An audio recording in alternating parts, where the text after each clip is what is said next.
What's happening, everyone? I've been out of the loop for about a week because I've been away. And I came back and it looks like Mercedes are experimenting again. I wanted to touch base and go over some news, starting with Mercedes. So, as you might have seen from the Saudi Arabian Grand Prix, Mercedes, they struggled a little bit, but not everywhere. They were actually pretty quick, 75% of the circuit, but the fast S's in Sector 1, my goodness. Watching the feed, Hamilton especially, because we saw that battle with Piastri and Norris, and it really exposed the strengths and the weaknesses of the Mercedes. He was building a gap when Piastri was behind throughout the rest of the circuit, which meant that when Piastri did catch him through the S's, he couldn't really do anything with it, and vice versa. Hamilton really struggled against Norris there. Norris was pulling out half a second on him through the S's. It was a similar situation with Russell. We saw later on in the race, he had a similar situation. So it wasn't just Hamilton. And it turns out that Mercedes, well, they're not really so confident with what's going on with their car right now. I want to just talk about this quote from Andrew Shovlin first. He said, "There's definitely data we're picking through from Jeddah. We're also looking at data from the Bahrain race, the Bahrain test, and we will come up with a plan for how we approach free practice in Melbourne. But it's not just based on what we did in Jeddah. There's a lot of work going on with the aerodynamics department, vehicle dynamics department. We're trying to design some experiments that will hopefully give us a direction that's good for performance." Now, you may remember last year, the year before, Hamilton was doing a lot of experiments with setups, trying to extract the most out of the car, but also trying to understand where they went wrong with their car. It seems like he's kind of doing the same thing already in the first two races. He said, in the first race, he went the wrong way with his setup. He's trying to find that silver bullet, and it's not really working for him.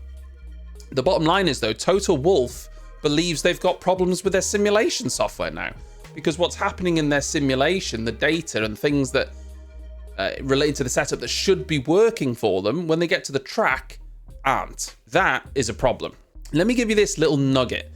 Mercedes were the second worst team in the high-speed corners. They were worse than Alpine and Williams. Alpine were quicker than them in the high-speed sections at Jeddah. That's really concerning. The Alpine is a boat. There's something very wrong with that Mercedes, because it was quick throughout the rest of the lap. It was quick in the slower speed corners. Well, to be fair, there aren't really any slower speed. It's medium and high speed in Jeddah. But it was quick down the straight. The only real slow corner is turn 1. It was the high speed where they're going to lose out, or they were losing out, and they're going to lose out in Melbourne if they don't fix their problems, because that's what Melbourne predominantly is as well. But Andrew Shovlin, he then went on to say why he thought they were struggling at Jeddah. He said, it's a few things. One of them, the balance wasn't great. So the very fast corners, the walls aren't particularly far away. So the ones where the driver wants a lot of confidence, and quite often we were snapping to oversteer if they really lent on the tyres. As you can easily imagine how unsettling that is for the drivers. Now that was a factor in the qualifying of the race. So he's putting some of it down to the fact that the car, they were having to drive it really fairly conservatively in that high-speed section because they were struggling with oversteering. The car might snap on them. Now, interestingly, at the beginning of the season and after testing, they said that they'd got rid of that spiteful rear end and the car was a lot more settled, but it doesn't actually seem like that's really the case, at least not yet. One of the problems Mercedes are having, in fact, I would say more so than other teams, at least that's affecting them more, is the car is bouncing. Not necessarily porpoising, but they're running it very low to the ground, they're running it very stiff. And if you watch a car like the Red Bull, the suspension on the Red Bull is phenomenal. It's so good. The car really looks like it's gliding along the circuit, and they still have an element of bouncing, and there'll be an element of discomfort for the driver when they hit those, harsh bumps. But the Mercedes especially, it looks pretty rough. So, going back to Melbourne, Mercedes are going to be running experiments. What those mean, we don't know. They're obviously looking to find out what their problem is, which again means they don't know. They know there's an issue. They know there's a correlation issue. They think they should be quicker than they are, but they don't know what the problem is. In fact, it's been suggested they might even delay the upgrades to the car until they get on top of this. Now, we knew this year would be a little bit of a struggle for Mercedes because they've kind of changed their concept. Not just side pods, but they've changed a concept here with their whole car, and they're kind of behind everyone else on that same concept. So it was going to take them a while maybe to catch up. But we're the third year into these regulations now, and Mercedes, well, they still haven't really got on top of it, and that should be really concerning for everyone. Just one thing before we move off Mercedes, though. I just wanted to cover a little bit of news. Lewis Hamilton and Bono. Well, a lot of people were hoping that maybe Bono would move to Ferrari when Lewis moved there next year. That's not going to be the case. It has been confirmed that Riccardo Adami is going to be Lewis Hamilton's race engineer, which they're both looking forward to, apparently. He's currently Carlos Sainz's race engineer and Sebastian Vettel's before that. Hamilton's been with Bono 13 years now, but Bono does have an anti-poaching clause in his contract, which would stop, Hamilton wouldn't have been allowed to approach him anyway. But he might not have wanted to relocate to Italy either. So, let's just see. Lewis, it's hammer time. Lewis è il momento del martello. Yeah. Maybe, Lewis, it's plan F. Lewis il suo piano F. Yeah. Lewis, it's plan Z. Lewis, il suo piano Z. Yeah, I think we got all the bases covered there. Then we have the Christian Horner case, which has most certainly not gone away. First of all, the complainant in the case has decided to appeal the decision made by Red Bull to dismiss the claims against Christian Horner.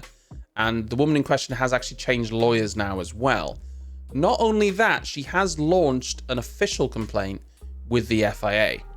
The FIA, however, decided not to comment on that. Well, they claim that they can't. They've said both bodies operate autonomously, guaranteeing strict confidentiality throughout the process. This is their complaints department, essentially. As a consequence, and in general, we are unable to confirm the receipt of any specific complaint, and it's unlikely that we'll be able to provide further comment on the complaints we may receive from any parties. That in itself makes sense. They can't really comment that if someone's complained, who's complained. That's perfectly normal across the board there. What's interesting, though, is it's not the first complaint that they've received regarding this matter. BBC Sport reported that a complaint was made to the FIA Ethics and Compliance Hotline on the 2nd of February and made direct reference to Horner's behaviour towards a female employee, asked the FIA to look into it, and expressed a fear that Red Bull would try and cover it up.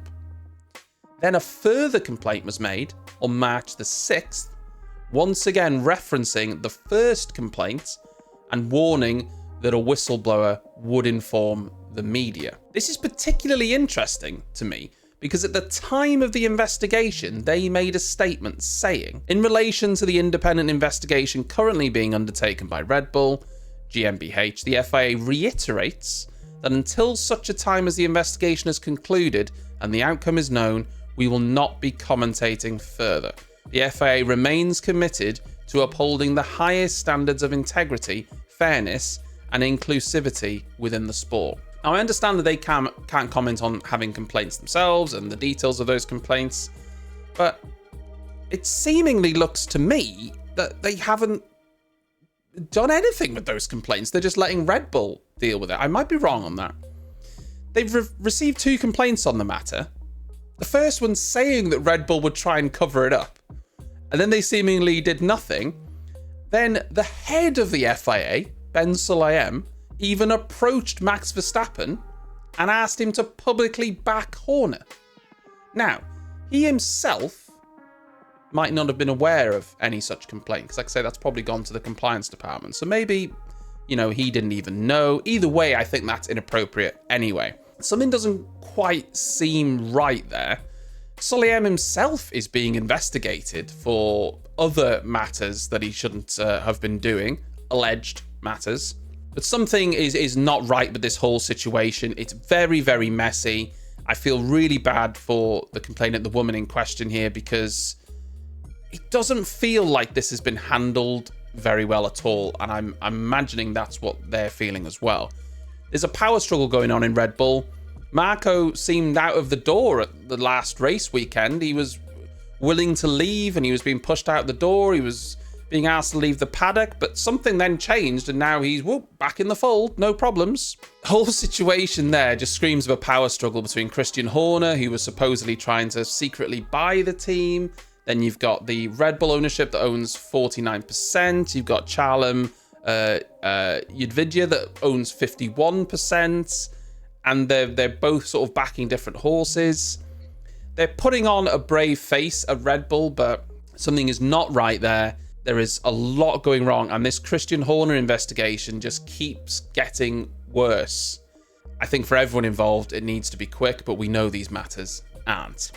And that's just a few little topics I wanted to cover while I was away. We are now in race week again. Australian Grand Prix. It's going to be an early start for us in the UK and the rest of Europe. I am intending to get up for it. I think it's a 4 a.m. start, but we'll see. The rest of the world has to deal with earlier starts than we do. We've got a few in a row now, but I'll be there. Thanks for watching. I'll see you next time.